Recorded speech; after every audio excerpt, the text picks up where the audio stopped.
प्यारे विद्यार्थियों, आप सभी को मेरा सादर नमस्कार। मैं डॉक्टर हरिभजन प्रियदर्शी, प्रवक्ता हिंदी, राजकीय कन्या वरिष्ठ माध्यमिक विद्यालय मलोट, जिला श्री मुक्तसर साहिब, पंजाब। आज 12वीं कक्षा के विद्यार्थियों के पाठ्यक्रम में निर्धारित सुमित्रानंदन पंत द्वारा रचित कविता दो लड़के लेकर उपस्थित हुआ हूँ। मुझे उम्मीद है कि आप सभी बड़े ही ध्यान से इस पाठ को देखेंगे, सुनेंगे, समझेंगे और साथ ही अपनी कॉपी पर नोट भी करते चलेंगे। तो प्यारे बच्चों, समय व्यर्थ ना करते हुए हम पढ़ते हैं दो लड़के। पहले उसके मूल भाव को समझते हैं, केंद्रीय भाव को समझते हैं, तत्पश्चात हम कविता की व्याख्या को करेंगे। लेकिन उससे पहले आप सभी सुमित्रानंद पंत की छायाचित्र को देखें। कैसे थे हमारे महाकवि, ज्ञान पीठ पुरस्कार के प्राप्त करने वाले महानायक आपके समक्ष उपस्थित हैं। यही हैं सुमित्रानंदन पंत, जिन्होंने हिंदी साहित्य को अपना योगदान पाया है और हिंदी साहित्य को अमीर बनाया। तो प्यारे बच्चों, संक्षिप्त परिचय यहाँ लिखा हुआ है। जन्म 20 मई सन 1900 ईस्वी, जन्म स्थान कौसानी, पिता गंगादत्त, मृत्यु 28 दिसंबर 1977 ईस्वी। और भाषा सभी को पता है कि आधुनिक काल के कवि जितने भी हुए हैं उन्होंने खड़ी बोली का प्रयोग किया। तो इन्होंने भाषा खड़ी बोली का प्रयोग किया है। तो प्यारे बच्चों, हम देखते हैं पाठ परिचय दो लड़के। दो लड़के पंत जी की प्रसिद्ध रचना युगवाणी से ली गई। इनकी एक रचना है जिसका नाम है युगवाणी, वहां से ये ली गई है। इसमें कवि ने दो लड़कों की जहां स्वाभाविक नटखट और फुर्तीली छवि को उभारा है, वहां समाज के अभावग्रस्त वर्ग की ओर भी संकेत किया है। दो लड़के के माध्यम से वास्तव में पंत जी ने जो निर्धन हैं, अभावग्रस्त हैं, जिन्हें रोटी बड़े मुश्किल से मिलती है, उनके बारे में लिखा है। तो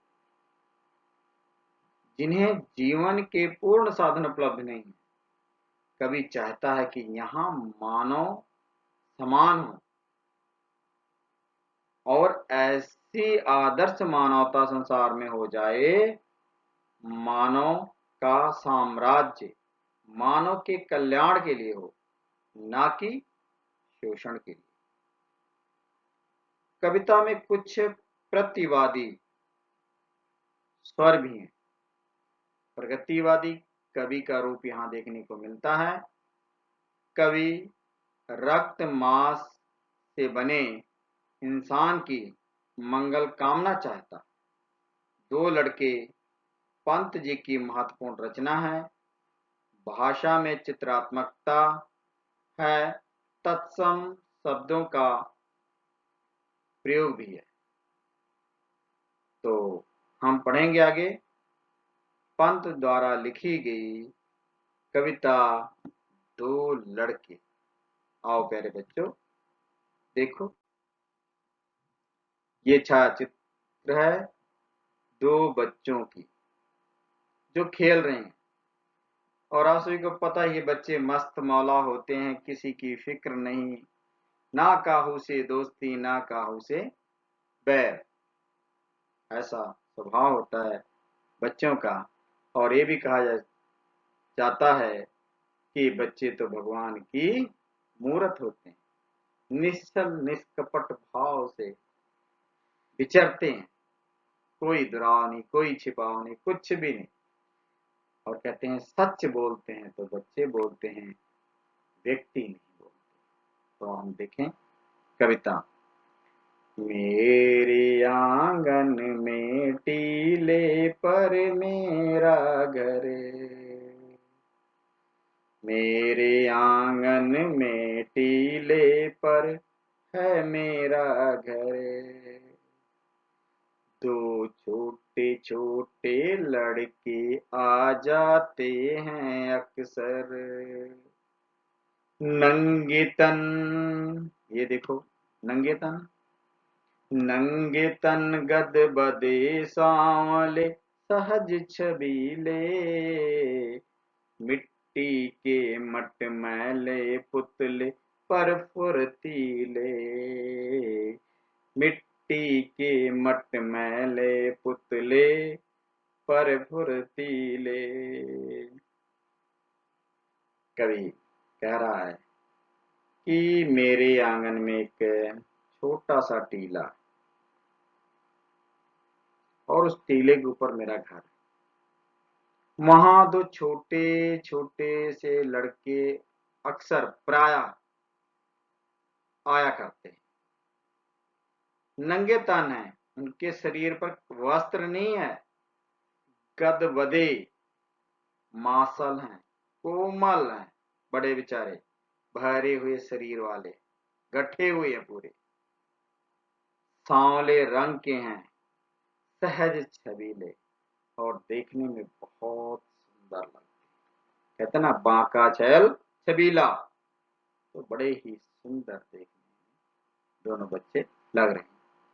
मिट्टी के मटमैले पुतले, देखो बच्चा मिट्टी से लथपथ है, मटमैले हैं, पर कहते हैं ये जो मूर्ति है ना मटमैले, ये फुर्तीले बहुत हैं, चुस्त बहुत है, इतना चुस्त है क्या बताओ। तो ये इसकी व्याख्या है, बड़ा साधारण शब्दों में लिखा है इस कविता को, दो लड़के, सहज समझ आता जाएगा प्यारे बच्चों, आराम से ध्यान से सुनते जाना। गदबदे मासल कोमल भरे हुए शरीर वाले, सहज स्वाभाविक रूप से वो बड़े ही छबीले हैं, सुंदर हैं, वैसे ही उनको सुंदर बनाया नहीं, परमात्मा नहीं बनाया सुंदर। पुतला मूर्ति फुर्तीला बड़े चुस्त हैं, ऐसे बच्चों का वर्णन किया। आगे हम चलते हैं प्यारे बच्चों।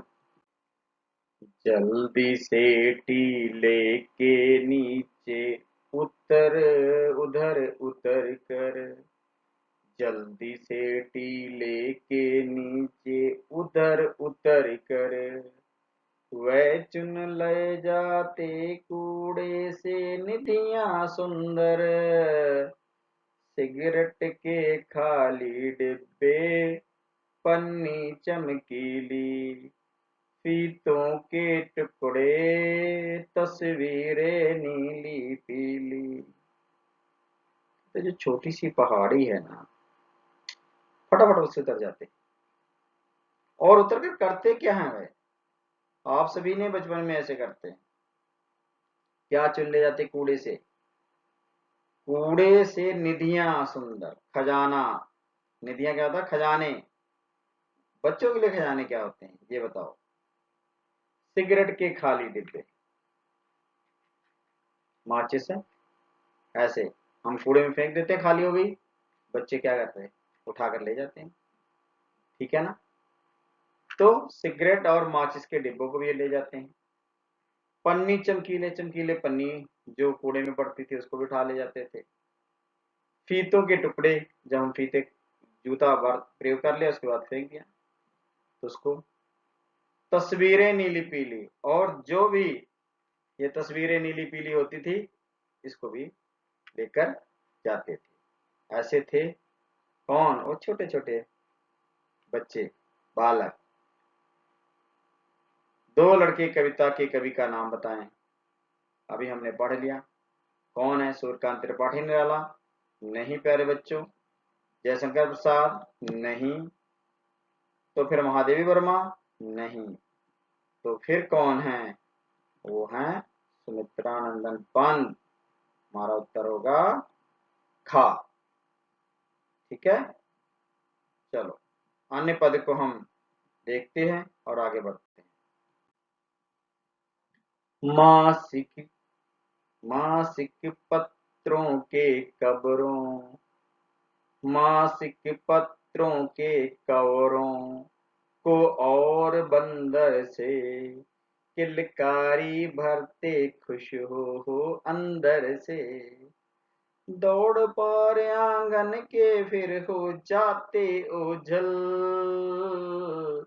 वह नाटे 6 7 फिर 7 साल के लड़के मासल।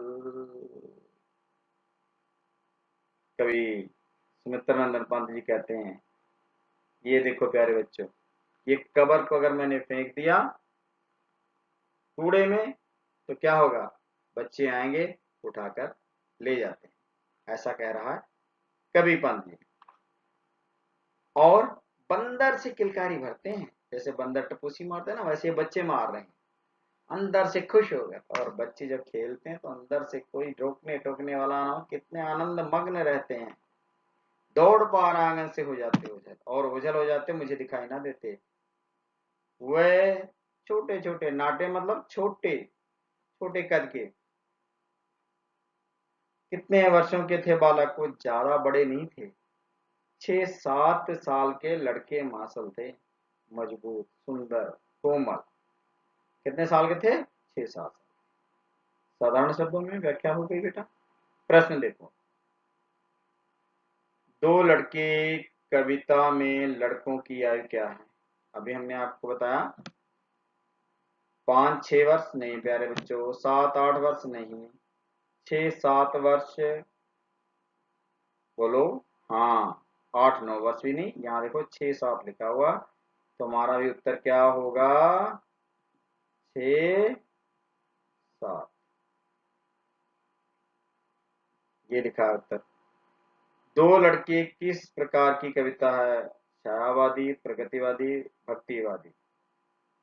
तो प्यारे बच्चों, हमारी जो एक कविता है वो है प्रगतिवादी, क्योंकि इसमें बताया गया कि मानव को मानवता के लिए ऐसे साम्राज्य की स्थापना करना चाहते हैं सुमित्रानंदन पंत जी।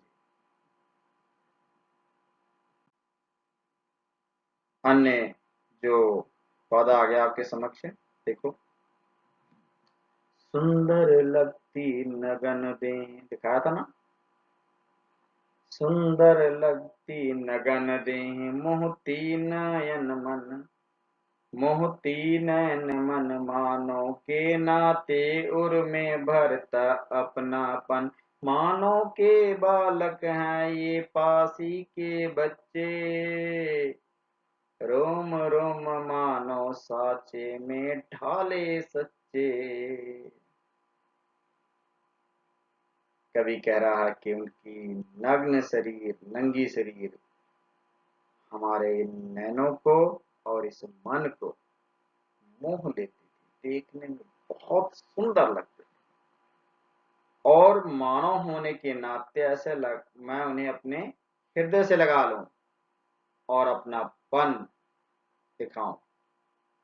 ये कोई और नहीं, ये भी एक मानव के बालक हैं और पासी के बच्चे, जाति के पासी हैं, पासी जाति के बच्चे हैं।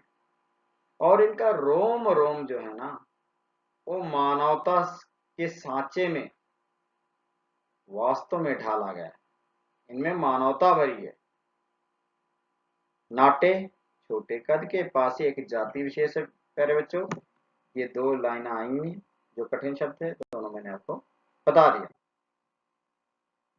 हस्ती मास के इन जीवों का हो यह जग घर, आत्मा का अधिवास ना हो ये, वो सूक्ष्म अनवसर, न्यौछावर है आत्मा नस्वर रक्त मास पर, जग का अधिकारी है वो जो है दुर्बल तर।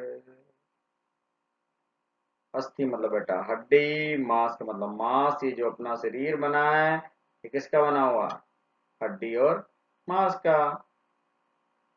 कहते हैं इनका भी इसी संसार में घर है और आत्मा भी इनके अंदर वास करती है, मतलब रहती है, बसती है, निवास करती। ये वो सूक्ष्म, बहुत छोटे और अनश्वर, नाश रहित अमर है। और फिर मैं सब कुछ न्यौछावर करता हूं इन रक्त मांस के बच्चों पर। जग में रहने के वो भी अधिकारी हैं, इस संसार में उनको भी रहने का अधिकार है, जो दुर्बलतर हैं, जो सबसे कमजोर।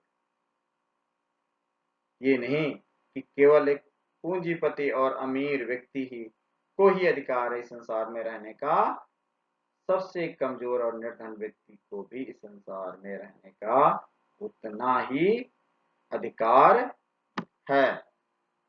चलो बच्चों आगे चलते हैं।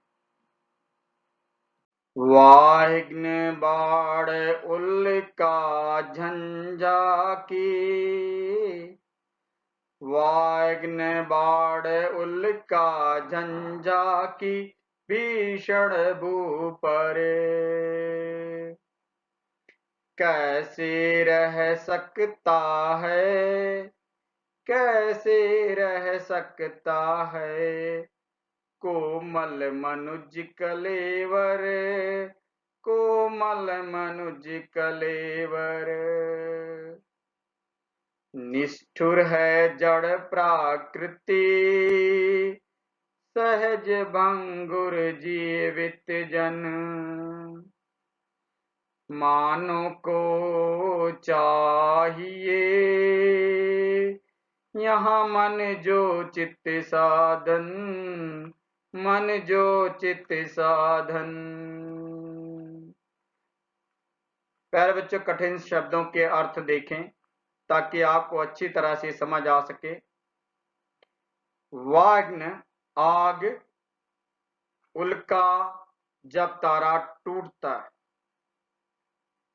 झंझा आंधी और तूफान का आना, उसे हम झंझा कहते हैं। कलेवर ये हमारा शरीर है, मानव शरीर, इसे कलेवर कहा जाता। प्यारे बच्चों, लोकोत्तर, अद्भुत, विचित्र, अनोखा, अनूठा। निष्ठुर, निर्दयी, दया से जो रहित हो। मनजोचित, जो मनुष्य के लिए उचित हो, मनुष्य के लिए जो अच्छा हो। तो प्यारे बच्चों, अब हम इसकी करते हैं व्याख्या। कवि इस संसार की भीषणता का उल्लेख करते हुए कहता है कि संसार में आग बरसती है और भीषण बाढ़ भी आते हैं। भयंकर बाढ़ आती है, तहस नहस हो जाता है, घर के घर बर्बाद हो जाते हैं और उल्का से तारे टूटते हैं। झंझा, तूफान, आंधी भी इस धरती पर भयंकर आते हैं। भीषण, भयंकर तूफान इस धरा पर आते हैं। कैसे रह सकता है कोमल मनुज कलेवर।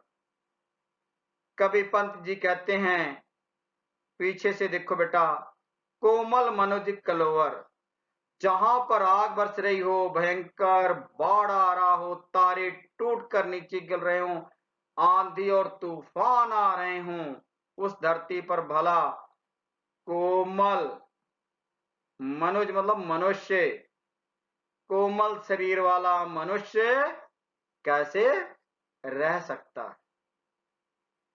आगे कवि लिखता है, निष्ठुर है जड़ प्राकृति।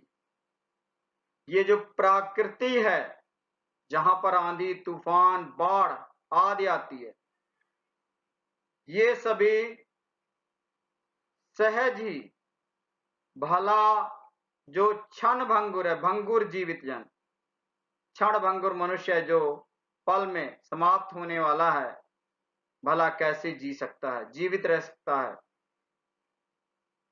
मानव को चाहिए यहां मनजोचित साधन। कवि यहाँ पर कह रहा है कि मनुष्य को जीवित रहने के लिए इस धरा पर इस भीषण भयंकर जहां तूफान आंधी उल्का आदि गिरते हों, उसके लिए उचित साधन की आवश्यकता है। तभी यहाँ पर एक कोमल मनुष्य शरीर वाला व्यक्ति यहाँ रह सकता है, अन्यथा उसका रहना मुश्किल है। तो प्यारे बच्चों, इस पद का और इन पंक्तियों की व्याख्या आपको समझ आ गया होगा, क्योंकि मैं सभी कठिन शब्दों के अर्थ आपके समक्ष लिख दिया है। आप अपनी कॉपी पर नोट करते जाएं, ताकि आप अपनी पुस्तक पर जब लिख लेंगे तो सभी की सभी व्याख्याएं पंक्तियों की समझ में आ जाएंगी। तो हम आगे चलते हैं प्यारे बच्चों। क्यों ना एक हूँ मानो मानो सभी परस्पर, मानवता निर्माण करें जग में लोकोत्तर। जीवन का प्रसाद उठे भू पर गौरव में, जीवन का प्रसाद उठे भू पर गौरव में, मानव का साम्राज्य बने मानव हित निश्चय, मानव का साम्राज्य बने मानव हित निश्चय। प्यारे बच्चों, परस्पर मतलब होता है आपस में, मानवता मतलब होता है कि जहां पर सभी आपस में भाईचारे की भावना से रहें, एक दूसरे के लिए कल्याण के बारे में सोचें। लोकोत्तर होता है अलौकिक, प्रसाद मतलब महल, गौरव मतलब जिस पर हम मान कर सकें, मानव का साम्राज्य मानव हित मतलब कल्याण या भलाई। तो प्यारे बच्चों, हम अब व्याख्या देखते हैं। यहां पर कवि सुमित्रानंदन पंत जी कहते हैं, क्यों ना एक हो मानो, आपसी भेदभाव को भुलाकर, अमीर गरीब की खाई को भुलाकर, क्यों नहीं समस्त मानव आपस में मिलजुल कर रहें, ऐसी कामना करते। समस्त मानव में आपसी भाईचारे, आपसी बंधुत्व और वसुदेव कुटुंबकम की भावना पनपे और मानवता का निर्माण करें, और सभी अमीर गरीब निर्धन ऊंच नीच का भेदभाव भुलाकर सब में भाईचारे की भावना विकसित हो, और इस संसार में ऐसे अलौकिक मानवता का निर्माण करना चाहते हैं हमारे पंत जी। जीवन का प्रसाद उठे भू पर गौरव में, कहते ऐसे जीवन का जहां सब में एकता हो, वसुदेव कुटुंबकम की भावना हो, समस्त विश्व एक परिवार की भांत रहे, ऐसा महल बने इस पृथ्वी पर, और उस पर हम सभी को मान हो।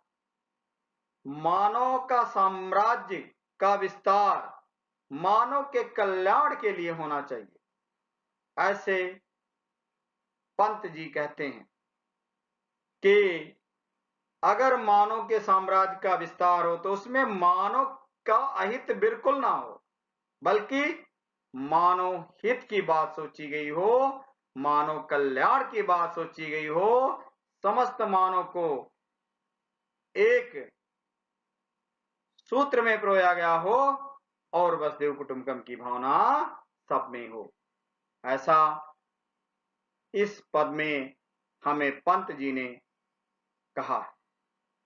चलो प्यारे बच्चों, आगे हम चलते हैं, अन्य पद की व्याख्या करते हैं।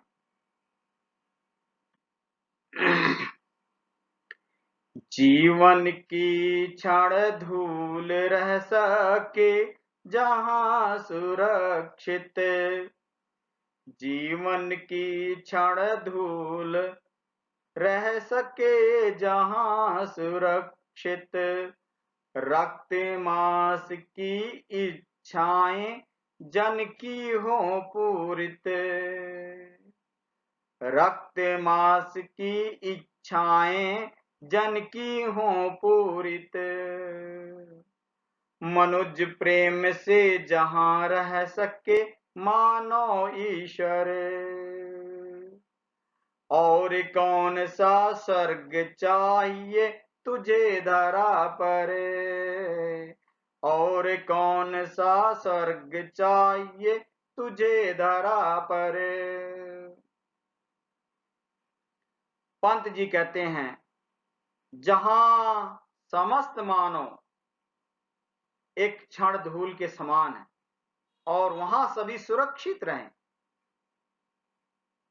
और सभी मानवजन जो रक्त हाड़ मांस के बने हुए हैं, उन सभी व्यक्तियों की, मानव की, जन की इच्छाएं पूरी हों, पूरी हों। मनुज प्रेम से जहां रह सके मानव ईश्वर, कहते हैं जहां पर समस्त मनुष्य आपसी प्रेम और भाईचारे से रह सकें, ऐसे मानवीय ईश्वर, मानव ईश्वर की कल्पना करते हैं पंत जी कि ये मानव रूपी ईश्वर आपसी प्रेम और भाईचारे की भावना से रहे। अगर ऐसा हो गया तो वास्तव में ये धरती क्या होगी प्यारे बच्चों? स्वर्ग बन जाएगी। और कौन सा स्वर्ग चाहिए तुझे धरा पर? पंत जी कहते हैं जहां पर सभी मानव की इच्छाएं पूरी हों, सभी लोग सुरक्षित हों और सभी मानव रूपी ईश्वर जब प्रेम से रहना शुरू कर देंगे तो वास्तव में मानवता का विकास होगा और ये धरती जो है एक स्वर्ग की भांति बन जाएगा। और यही हम सभी चाहते हैं कि ताकि ये यहाँ पर आपसी भेदभाव, विषमता, कलुषता, अमीर गरीब का फर्क सब समाप्त हो जाए। वो जो पासी के बच्चे जिन्हें निर्धनता, अभावग्रस्ता के रूप में दिखाया है, वो सब समाप्त हो जाए, सभी आपस में रहें, ऐसी कामना करते हैं पंत जी। प्यारे बच्चों, जो प्रश्न उत्तर बनते हैं उसको हम करते हैं। इस संसार में कवि ने सबके साथ साथ किसे रहने का अधिकारी बताया? शक्तिशाली को, दुर्बलतर, गाधनी, इनमें से कोई नहीं। तो सभी को साथ रहने के लिए जो कहा है वो कहा है कमजोर व्यक्ति, दुर्बल व्यक्ति भी रहने का क्या है प्यारे बच्चों? अधिकारी है। तो हमारा उत्तर होगा खा, दुर्बलतर। उल्का शब्द का क्या अर्थ है? आपको पहले मैं बता चुका हूं, तो आप सभी बताओ क्या हो सकता है? तूफान, आग, बाढ़। हमारा उत्तर होगा घा। वो कौन सा होगा? तारों का टूटकर धरती पर गिरना। तीसरा प्रश्न है, अंतिम प्रश्न, निष्ठुर शब्द का अर्थ क्या है? तो प्यारे बच्चों, व्याख्या के अंतर्गत आपको बताया था, आप इसका तुरंत जवाब ढूंढें। जड़, भयानक, निर्दयी, नश्वर। तो हमारा उत्तर होगा निर्दयी, गा। तो प्यारे बच्चों, इस प्रकार हमने पढ़ा आज कविता जिसका नाम था दो लड़के, जिसमें अभावग्रस्त जीवन के बारे में, निर्धन व्यक्ति के बारे में बड़ा सुंदर वर्णन हमारे कवि सुमित्रानंद पंत जी ने किया है। आज मैं ही समाप्त करता हूं, पुनः फिर आपको मिलूंगा नए अध्याय के साथ। आप सभी का हार्दिक हार्दिक धन्यवाद।